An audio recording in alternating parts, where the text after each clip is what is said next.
সর্বদি এই যে লেডি কনস্টেবলরা বলেছিল এই মালটা বিয়ে করেছে কিনা, করেছিল, কিন্তু কৃষ্ণেন্দুকে আমি বলেছি যে না না ওইদিকে যাস না, ওটা খারাপ জিনিস। মানে আপনি ওদেরকেও বলেছেন যে দিকে যাস না দুর্মুখ, আবার কৃষ্ণেন্দুকেও বলেছেন যে ওদিকে। কৃষ্ণেন্দুকে বলিনি, কৃষ্ণেন্দু আমার সাথে কথাই বলেনি। আচ্ছা, দূর থেকে এরকম করে দেখছে শুধু।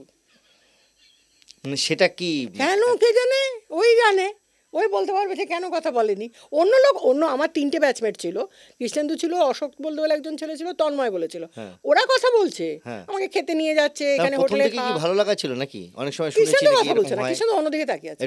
তখন আমি সবার মধ্যে ফ্যাক্টরা হব না, এরকম কোনো ব্যাপার না। না, ট্রেনিং পিরিয়ডটা খুব প্রথমে সিরিয়াসলি নিতে পারিনি।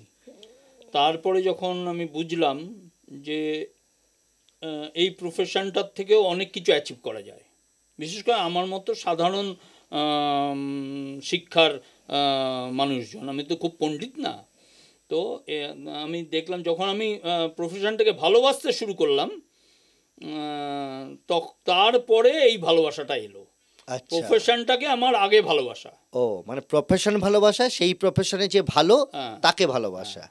তার মানে মানে সরাসরি কোনোদিন ভালোবাসাটা না আর কি, ঘুরপথে।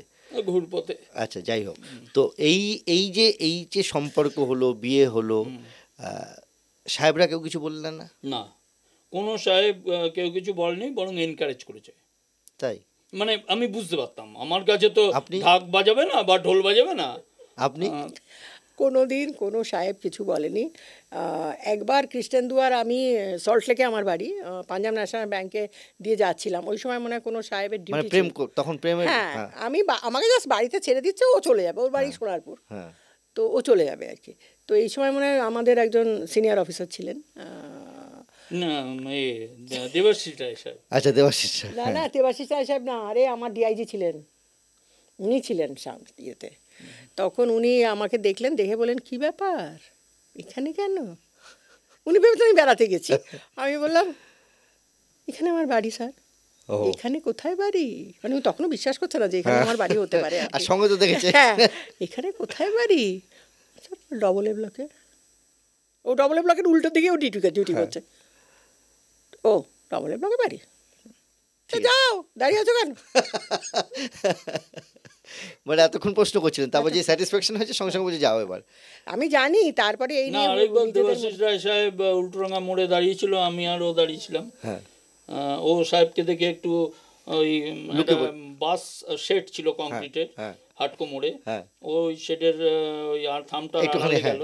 সাহেব তো দেখে নিয়েছে। আমি বললাম স্যার আমাদের কাছে গাড়ি আছে, আপনি কি? সাহেব হেঁটে হেঁটে যাচ্ছিলেন ফুটপাথ দিয়ে। বলুন না না না না, as it is.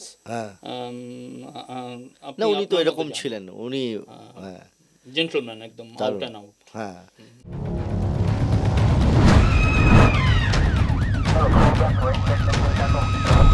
negative, that's further